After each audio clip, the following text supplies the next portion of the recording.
Il y a eu la nomination des Oscars. On va parler de Sinners, qui a eu 16 nominations. Je crois que c'est même le film le plus nommé de l'histoire du cinéma actuellement. Je l'ai Bon, pas vu. Si on dit une bourde, Régé, s'il te plaît, frérot, ne viens pas nous allumer.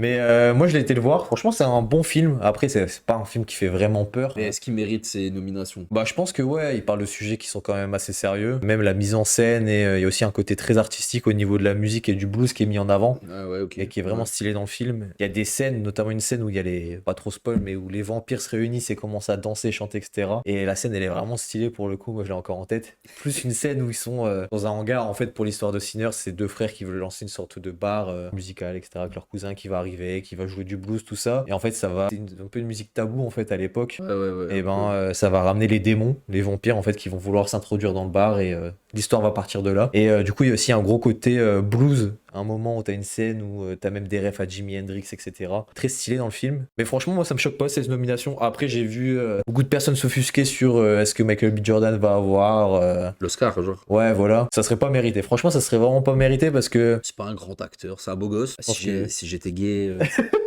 Bah, en fait, même sa prestation, tu vois, il joue deux personnages dans le film. Son jeu d'acteur, il est le même en fait sur les deux persos. Acteur principal, ça serait un peu du vol, franchement.